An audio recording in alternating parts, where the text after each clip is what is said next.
Bueno, acá estamos de vuelta. Vamos a lo nuestro, así después nos vamos todos a ver el partido. Espero que no entre nadie a interrumpirlo, que no aparezca ningún brasilero, ningún descendiente de la casa de Braganza queriendo chorearnos el partido. Se juega en el templo sagrado del fútbol mundial, así que vamos a lo nuestro.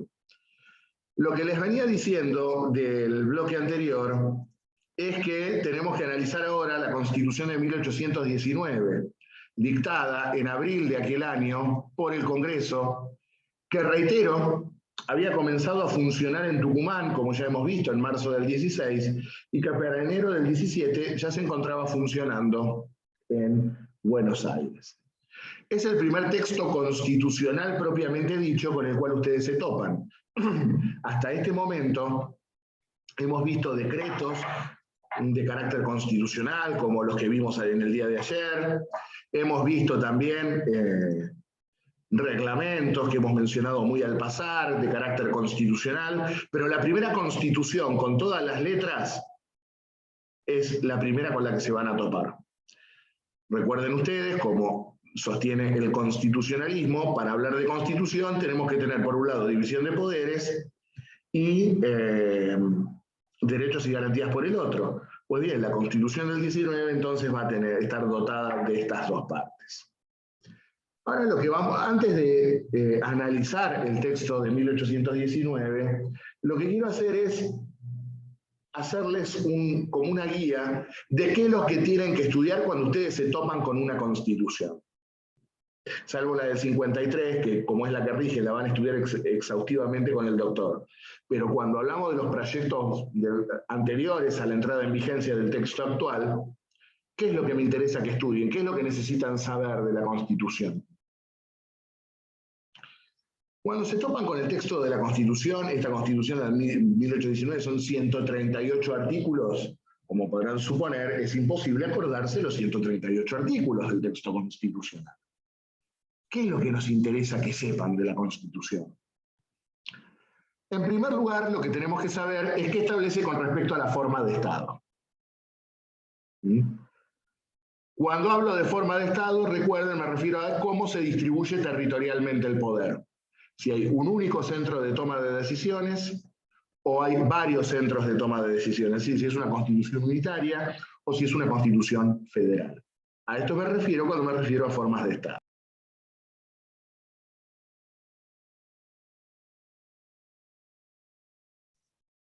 ¿Volvimos? ¿Me escuchan ahí?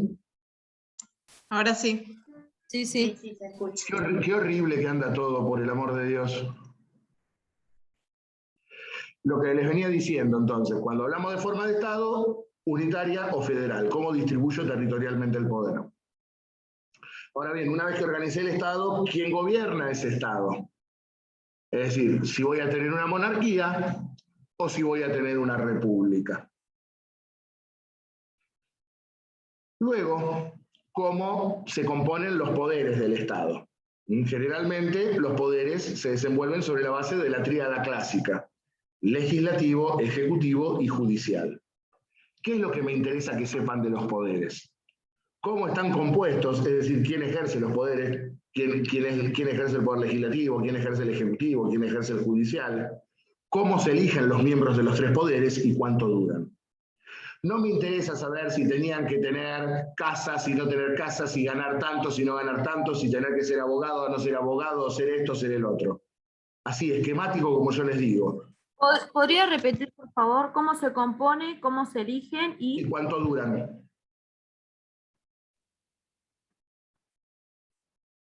Luego lo que nos interesa saber es el mecanismo del juicio político, es decir, el sistema de responsabilidad política de los funcionarios, es decir, cómo hago constitucionalmente para desplazar a un funcionario que ha incurrido en alguna inconducta de las previstas en la propia Constitución.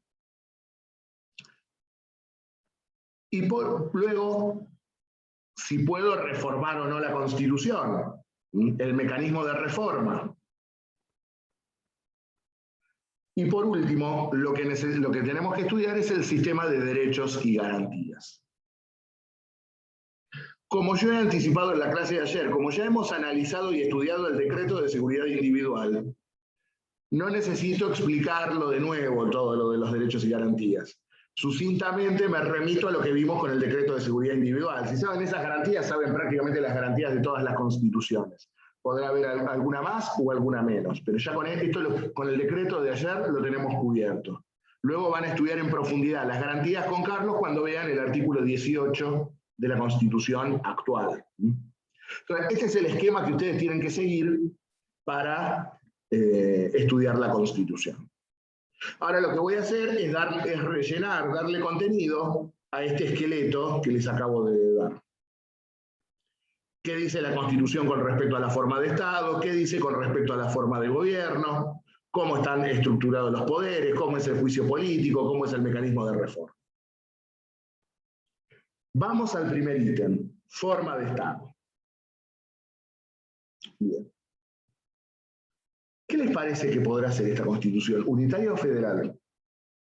Unitario.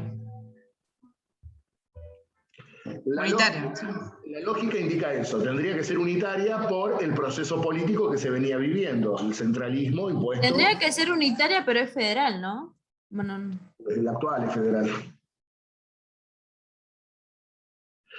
Igual, curiosidades de la historia, esta Constitución no estableció forma de Estado.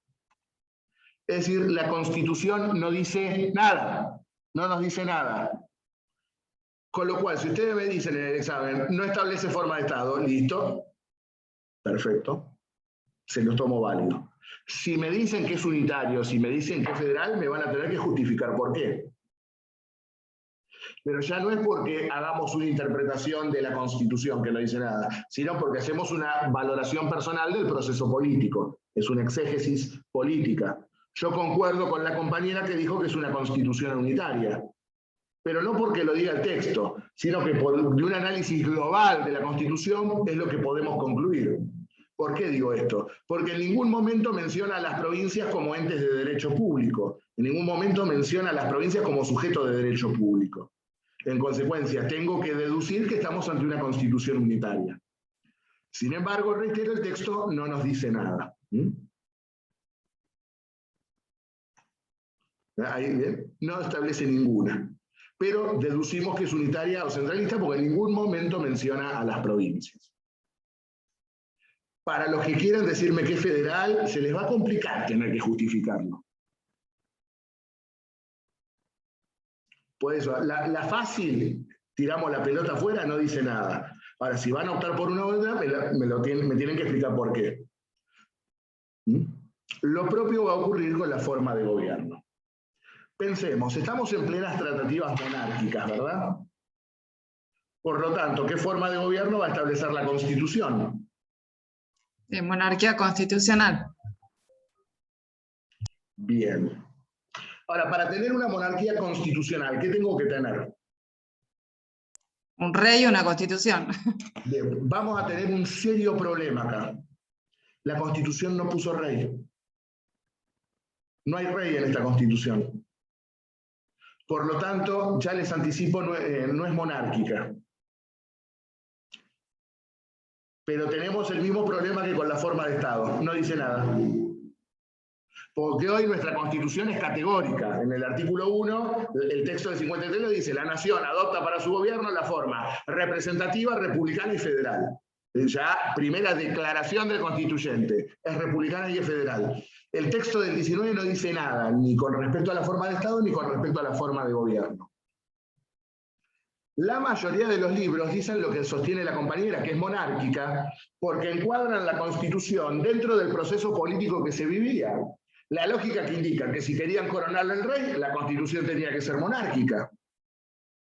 Y de varios documentos epistolares de la época, varias cartas que se encontraron, parecía que iban en ese sentido. En efecto, una carta enviada a Valentín Gómez, que estaba en Francia negociando la coronación del duque de Luca, decía: Pueyrredón y sus amigos están haciendo la Constitución lo más monárquica que permitan las circunstancias.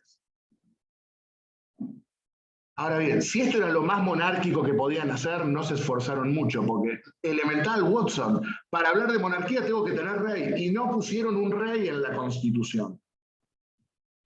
Por el contrario, hay división de poderes, hay periodicidad de los mandatos, hay responsabilidad política de los funcionarios a través del juicio político más amplio de nuestra historia. No hay títulos de nobleza ni prerrogativas de sangre. Hay igualdad formal ante la ley y hay supremacía de la ley. Todas características propias de un sistema republicano. Si quisieron hacer una monarquía, no tenían ni idea lo que estaban haciendo, porque la Constitución tiene todas características propias de la República. Primero y principal, reitero, no hay un rey, hay división de poderes, hay periodicidad de los mandatos, supremacía de la ley, igualdad ante la ley, no hay títulos de nobleza y hay responsabilidad política de los funcionarios. Por lo tanto, a mí no me cabe ninguna duda de que es una Constitución republicana. Reitero, la Constitución no dice nada. Del análisis conglobado, del análisis de la interpretación entera de la Constitución, yo tengo que deducir que es republicana. Pero reitero, el texto no dice nada. Vuelvo a reiterar, muchos libros encuadran la Constitución en el marco del proceso histórico-político, en el cual querían coronar un rey del Río de la Plata. Por lo tanto, si uno hace la asociación, la lógica más elemental nos dice que quieren coronar un rey, la Constitución es monárquica. Sin embargo, no pusieron un rey en la Constitución. Sí es cierto que veremos podía reformarse la Constitución. Lo más probable es que cuando tuvieran al rey, modificaban la Constitución, ponían al rey y se terminaba el problema. Pero en el texto escrito no dice nada. Y del análisis de sus cláusulas surge que es republicana. Pero reitero, esto es una interpretación que uno hace. El texto no dice nada. Vale lo mismo que dije para la forma de Estado. Si ustedes me dicen no dice nada, listo, perfecto, se terminó ahí. Ahora, si me dicen es republicana o es monárquica, me tienen que explicar por qué. Reitero, a los que elijan decirme que es monárquica se les va a complicar porque fíjense, son todas las características de la forma republicana de gobierno las que están allí enumeradas. No sé si me quieren preguntar algo de esto. Bien, ahora vamos a analizar cómo se componen los poderes del Estado. Y de paso, les va a servir para saber qué es lo que elegimos el domingo.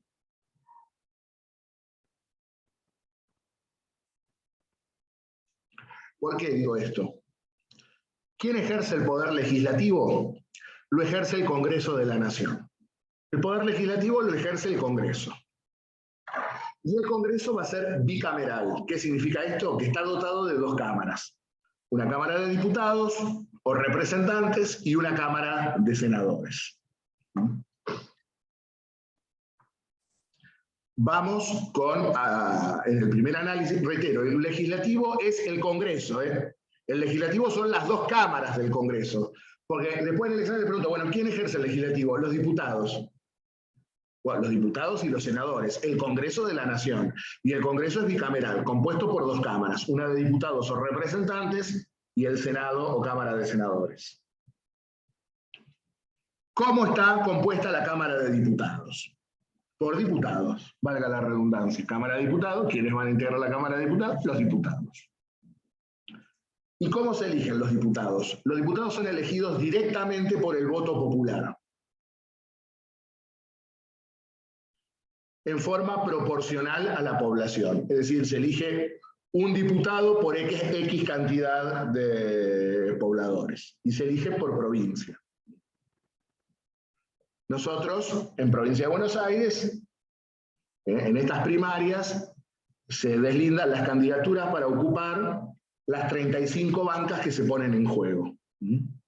La Provincia de Buenos Aires, hoy en día, no me van a decir en 1819, hoy en día, la Provincia de Buenos Aires envía 70 diputados al Congreso de la Nación. Se ponen en juego en esta elección 35 bancas. ¿Por qué digo esto? Porque los diputados duran 4 años en el ejercicio de sus funciones, 4 años, pero la Cámara se renueva por mitades cada 2. Por eso tenemos elecciones sistemáticamente cada 2 años. Se produce la renovación parcial de la Cámara de Diputados. Ahora termina el mandato de la mitad de la Cámara, se elige media Cámara de Diputados. En el 2023 se va a elegir la otra mitad, que son los que vencen mandato en el 2023, y así sucesivamente. Reitero, la Cámara de Diputados, como está compuesta por diputados electos en forma directa por el pueblo, en forma proporcional a la población, duran 4 años en el ejercicio de sus funciones y se renuevan por mitades cada 2. Si ustedes saben esto... Sí. Perdón, ¿cómo son los porcentajes de cada lista? O sea, no sé si me Eso explico. lo determina el sistema electoral. Está bien. Nosotros hoy, para no generar confusiones, hoy tenemos un sistema de representación proporcional, como es el sistema DONT. Se elige una cifra divisoria común y la cantidad de veces que se llega a esa cifra son los diputados que van ingresando por cada lista. Los van a torturar en derecho político con esto porque la verdad es tortuoso el sistema. En este momento se conocían 2 sistemas solamente en 1819. El sistema de lista, proveniente de la revolución de las asambleas francesas, sistema de lista o lista completa. El que gana se lleva todos los cargos. O estaba el sistema inglés, que también es muy complejo, el de circunscripciones.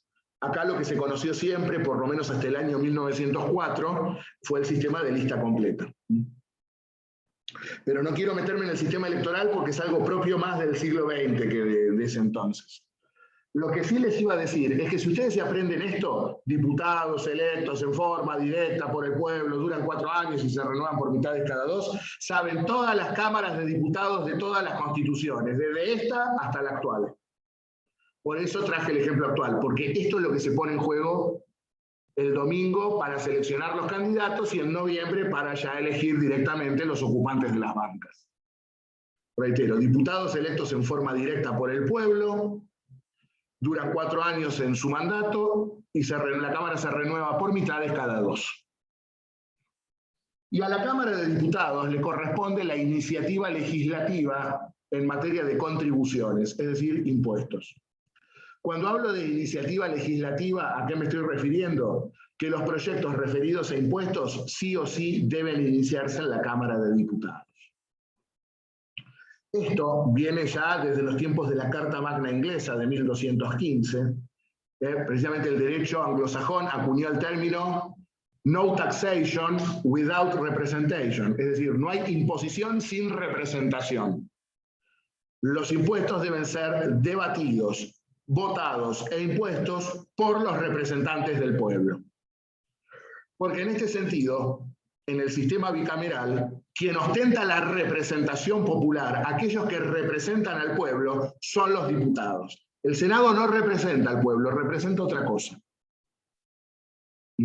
Quienes representan al pueblo son los diputados. Es por eso que las leyes impositivas se inician en la Cámara de Diputados.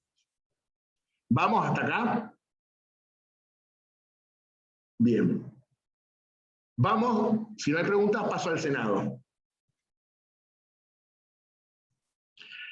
El Senado, en la Constitución de 1819, ahora sí, no lo puedo comparar con el actual porque no tienen absolutamente nada que ver. En este sentido, el Senado en la Constitución de 1819 podríamos decir que representaba a las fuerzas vivas de la sociedad o a las corporaciones. Todavía estaba el sistema de corporaciones propio del derecho medieval que todavía no terminaba de resquebrajarse luego de la Revolución Francesa. Cuando me refiero a las corporaciones, ¿a qué me refiero? Al concepto de corporación propio del medioevo, a distintos grupos sociales que formaban estas corporaciones. La corporación militar, la corporación religiosa, la corporación universitaria, y así sucesivamente. Por eso, la representación en el Senado no es al pueblo, no es al ciudadano, es a la corporación a la cual pertenecen. ¿Cuáles eran las corporaciones que estaban representadas en el Senado en 1819? La religiosa, en efecto, fíjense ustedes, había un obispo y 3 eclesiásticos. ¿Elegidos por quiénes? Por el cabildo eclesiástico. Es decir, los curas elegían a sus representantes. 3 militares con grado superior a coronel mayor, que eran elegidos por el comandante en jefe de las Fuerzas Armadas, que es el titular del Poder Ejecutivo. un representante por cada universidad. 1819 en el país había una sola universidad, la de Córdoba. El director de Estado saliente, es decir, el titular del Poder Ejecutivo, terminaba su cargo de director y automáticamente tenía una banca en el Senado. No te ibas a quedar desempleado, ¿qué le ibas a hacer? Terminabas tu mandato como director y automáticamente senador. Y también estaba representada allí la sociedad civil como una corporación más. Iba a haber tanto senadores de la clase civil, como dice la Constitución, como cantidad de provincias hubiera. Es decir, estos senadores de la clase civil representan a la sociedad civil como tal, como una corporación más. No significa que representan a las provincias, no es un senador por provincia, sino que habrá tantos senadores civiles como cantidad de provincias. Ahora, podían ser 5 porteños los senadores. ¿Por qué digo 5? Porque había 5 provincias en ese momento, bajo la jurisdicción del Congreso. Buenos Aires, Córdoba, Cuyo, Salta, Tucumán. Paremos de contar. El litoral no estaba representado en el Congreso, la banda oriental se debatía como podía frente a la invasión portuguesa y las agresiones del propio directorio, el Paraguay estaba en su aislamiento desde 1811, el Alto Perú en manos españolas, por lo tanto, lo único eran las 5 provincias que conformaban el Estado argentino en ese momento. Por lo tanto, si íbamos a tener tantos senadores de la clase civil como provincias hubiera, y había 5 provincias, tenía 5 senadores. Pero reitero, esto de las provincias marcaba la cantidad de senadores, nada más, no es que era uno por provincia, ni la representación era para una provincia que lo elegía. No, nada que ver. Igual tampoco vamos a entrar mucho en discusión de esto, porque nunca tuvo vigencia esa Constitución. Estamos haciendo un análisis somero para ver de qué se trató. ¿Y cuánto duraban los senadores? 12 años en el ejercicio de sus mandatos. No se renovaba más la Cámara de Senadores. Se renovaba por tercios cada 4 años. Un tercio se iba a los 4, el otro tercio se iba a los otros 4, y así sucesivamente. Este Senado sí, no tiene absolutamente nada que ver con nuestro Senado actual. Nuestro Senado actual, en el marco de una Constitución federal, no tiene nada que ver con esto. Nuestro Senado hoy está tomado de la Constitución norteamericana, en el cual el Senado representa a las provincias como entes federados, como entes de derecho público. Y ahí sí, los senadores representan a las provincias. Pero reitero, eso es en la Constitución actual. El Senado de la Constitución de 1819 no tiene absolutamente nada que ver con el Senado actual. Profesor, ¿eso se evalúa? Por supuesto. ¿Cómo? También. ¿Qué cosa? Lo del Senado actual también se evalúa. No, eso lo va a evaluar Carlos cuando vean la Constitución actual. Ah, por eso, como dijiste, obviamente pensé que te referías a eso. Gracias. No, pensé a cómo se componía aquel Senado. ¿Alguna pregunta de esta porquería de Senado? ¿Cómo se elegían esos que no se terminan eligiendo, pero esos 5 de la clase civil? Por un mecanismo que no voy a dar acá porque bien. no lo van a entender, no tiene sentido, nunca rigió. Bien. Es testimonial esto que estamos explicando. Oye. Vamos al Poder Ejecutivo. No sé si tienen alguna otra pregunta. Poder Ejecutivo, ¿cómo está compuesto? Es unipersonal. Cuando digo es unipersonal, uno solo, el director de Estado, hoy el presidente. Con esto que quiero decir, los ministros no forman parte del Poder Ejecutivo. Los ministros son medios secretarios del Poder Ejecutivo, que refrendan y legalizan con su firma los actos del Poder Ejecutivo. Pero el Poder Ejecutivo es unipersonal, uno solo.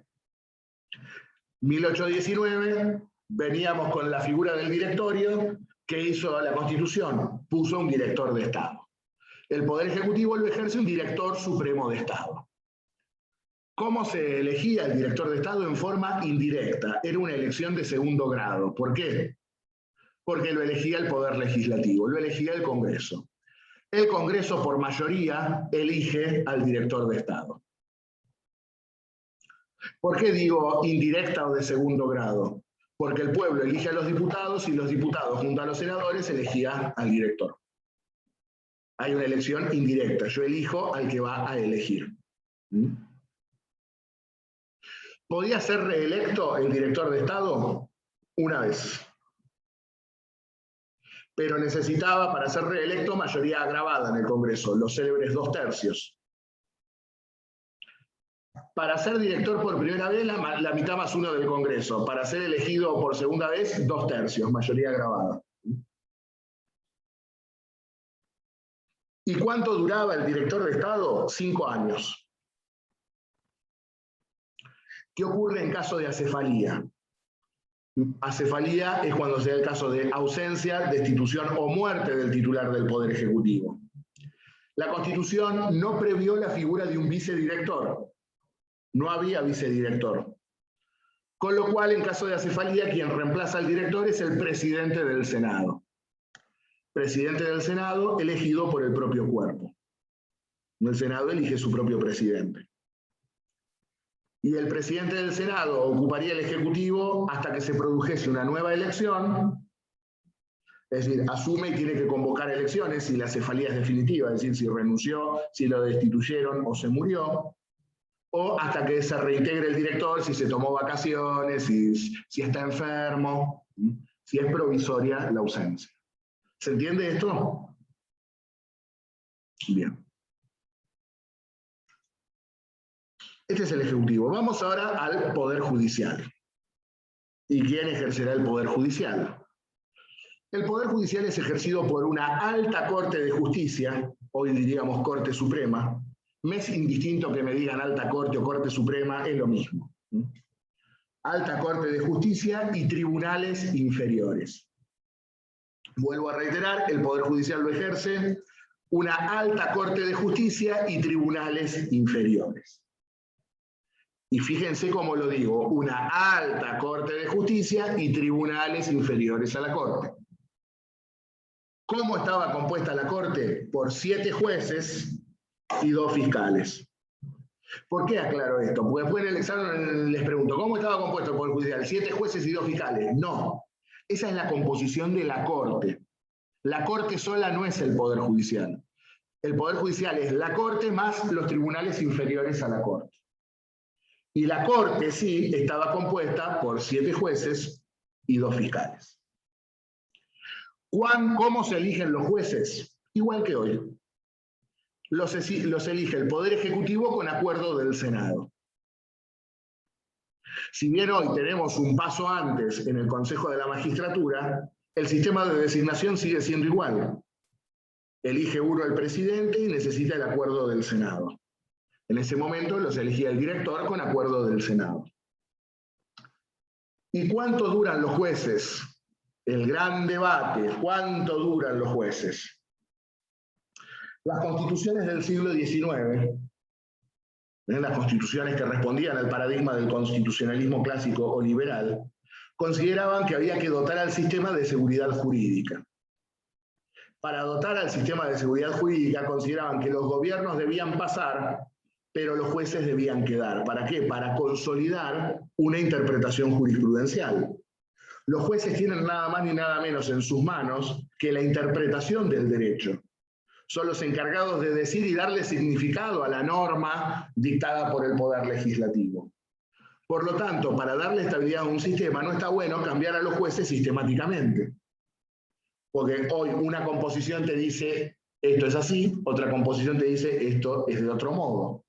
Por lo tanto, para dotar al sistema de estabilidad, se previó la posibilidad de que los jueces duraran mucho tiempo. Reitero, lo que debía renovarse eran los gobiernos, pero los jueces mantenerse.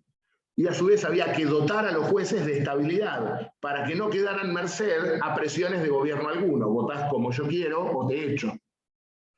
Por lo tanto, la mayoría de las constituciones decimonónicas, es decir, constituciones del siglo XIX, consagró el principio de la inamovilidad de los jueces. Duran vitaliciamente los jueces. O, como dice la Constitución, duran mientras dura su buena conducta. Yo le agrego, duran mientras dure su buena conducta, se jubilen o se mueran. esto que es la garantía de inamovilidad, porque para mí es necesaria la garantía de inamovilidad, hoy es un concepto que está completamente en crisis. ¿Y por qué Pero está en ¿quién crisis? juzga esto? O sea, ¿quién juzga esa buena conducta del juez? La determina la propia Constitución como es el mecanismo para juzgar la buena conducta de los jueces. Es lo que sigue, el juicio político. Está bien. Ahora lo tengo que explicar. Lo que yo quería decir es lo siguiente, considero que los jueces tienen que estar dotados de estabilidad, de inamovilidad. Es decir, adhiero a esta tesis de que para que no estén sujetos a merced de mayorías circunstanciales o de presiones de tal o cual gobierno, los gobiernos cambian, pero los jueces tienen que quedarse. Ahora, que se queden un periodo de tiempo razonable. En una república no puede ser que haya cargos vitalicios. No puede ser que tenga jueces sentados en su silla 30 o 40 años, como ha ocurrido. Es manifiestamente antirrepublicano. Considero que los jueces tienen que estar dotados de inamovilidad, pero pónganle, qué sé yo, ¿qué sería lo razonable? 2, 3 mandatos presidenciales, ahora que es de 4. Pero que duren toda la vida, que se aferren a la silla y no se van más. Yo antes sostenía que esto era correcto, la práctica me ha dado, la práctica y la realidad me han cambiado de posición porque lo veo hoy en día. Escucha mi juez lo que estoy diciendo y mañana tengo que salir a buscar trabajo. Pero es así. Ya está grande mi juez, y se ponen grandes, se ponen mañeros, se ponen caprichosos. Además, como tienen garantizado que nadie los va a echar, no te agarran más un libro ni de joda. Tienen posturas ya algunas que hace 20 años que venís diciendo lo mismo, actualizate un poco, papito, no podés seguir diciendo lo mismo que decías, qué sé yo, en el año 85. Esto es algo que está en crisis y que está terriblemente debatido, tanto por la sociedad civil, que es claro que la sociedad civil no se siente representada por este Poder Judicial, y que la sociedad civil no tiene, a mi juicio, mecanismos de control sobre este Poder Judicial, y que por eso no funciona. No se encuentra representada, porque además es un poder no democrático, pues la sociedad civil no participa en el proceso de selección de los jueces. Por lo tanto, tenés tipos que no eligió nadie, que tienen en sus manos nada más ni nada menos que decir si una ley es constitucional o no, ni más ni menos, la herramienta política más formidable con la cual podés liquidar un gobierno, determinar si una ley es constitucional o no. Y encima se quedan a vivir. Piensen ustedes, por ejemplo, el caso emblemático es el del Dr. Fait. Un gran magistrado, no lo voy a negar, uno de los grandes maestros del derecho argentino. Pero ¿era lógico que un tipo de 90 años estuviera administrando justicia? Creo que esto es algo que hay que repensar y discutir.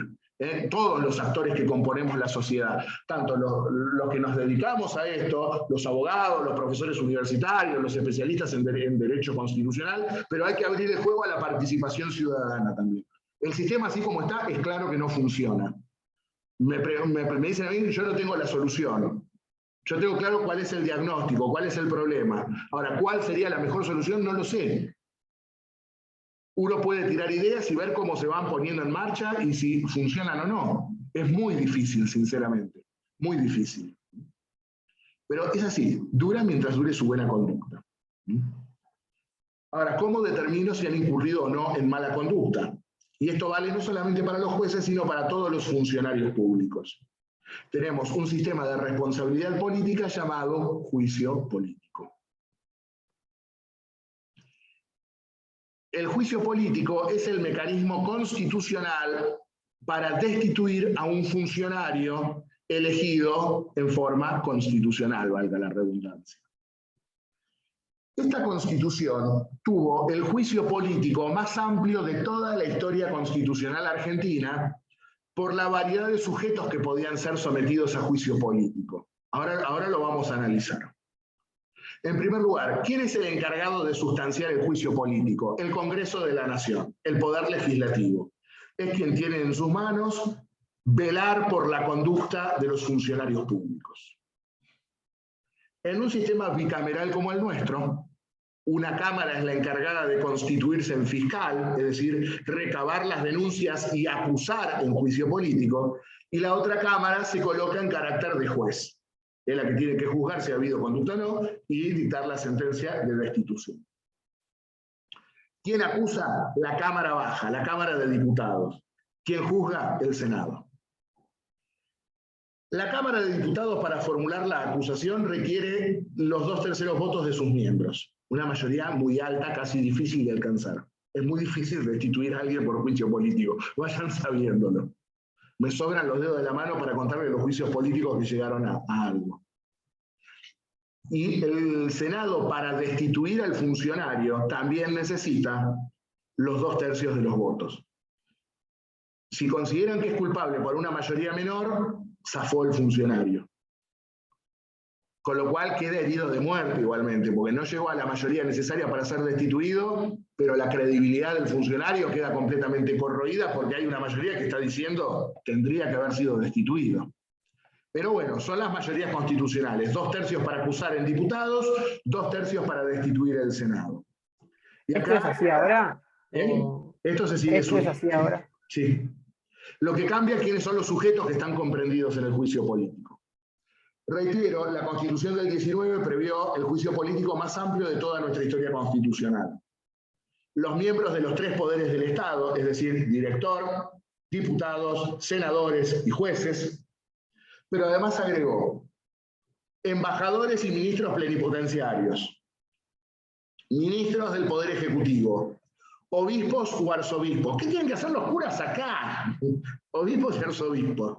Generales de los ejércitos, gobernadores de provincias, se acordaron que había provincias en el único lugar donde las nombran, y jueces de las provincias. ¿Qué será jueces de las provincias? Si era una constitución que consideramos unitaria, no hay jueces provinciales en un sistema unitario. Pero fíjense lo amplio, la amplia gama de funcionarios que podían ser destituidos.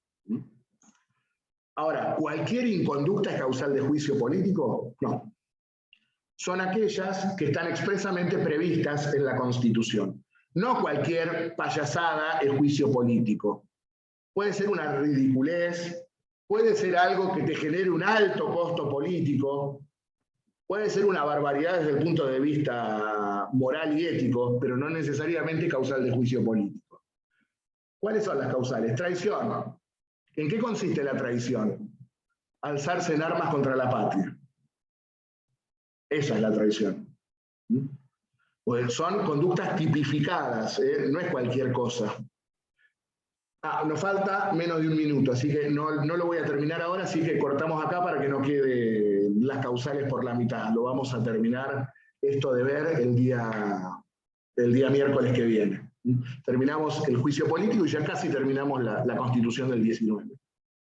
Así que bueno, dejamos acá, tengan un buen fin de semana y descansen. Cualquier duda o cualquier pregunta me van consultando. No hay ningún problema. Gracias, buenas Muchas tardes. gracias. Hasta luego. Chao, gracias. Nuevamente. Hasta luego.